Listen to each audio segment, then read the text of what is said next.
Okay, so it's a beautiful Sunday out here. I'm out for my walk, and I decided to make a little video about a documentary I was watching last night. And it was about bears and how they catch these large bears for the zoos, like for example, Kodiak bears and grizzly bears, and the way they go about it. And see, they have yeah, you know, you think they would take tranquilizer guns and shoot them, but tranquilizers, the problem with it is it's based on your weight, how much anesthesia or whatever you call it, the tranquilizing medication that they use. So what they have to do is they don't know how much the bear weighs, and so if they shoot it with tranquilizer dart, the bear, you know, they could go over when the bear lays down. They could go over. How you doing? They could go over and start prepping the bear for transport, and the bear could wake up and tear them to pieces. So you know, so if they don't use enough, and if they use too much, they could be over there prepping the bear for transport, and the bear could die.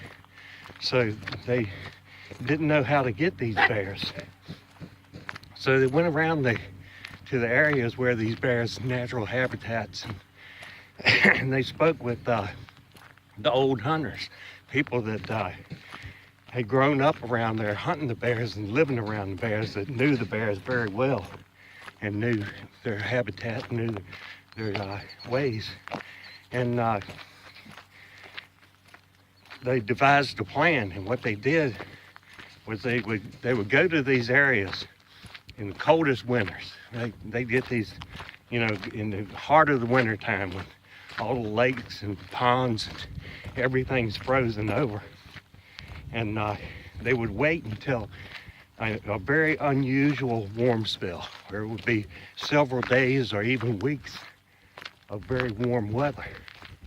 And what would happen is the bears would be in hibernation during the winter, and you know, all the ice and snow, and so they'd be in hibernation, and the bear would, when the warm weather hit, the bear would think it was spring, and it would wake up out of hibernation, and it would come out of its den and sniff around, and if it smelled food, then it would go looking for it. But naturally in the wintertime, it's not going to smell any food, so normally it would go right back into its den, right back into hibernation.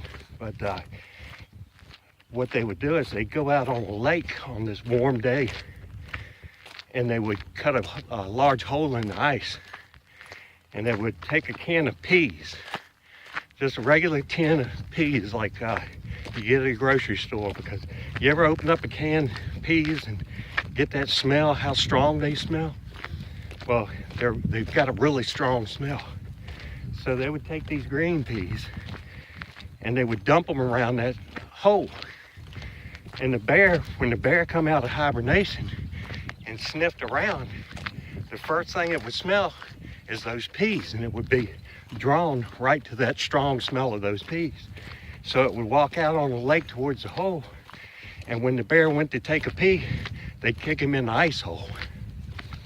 That's how they catch bears.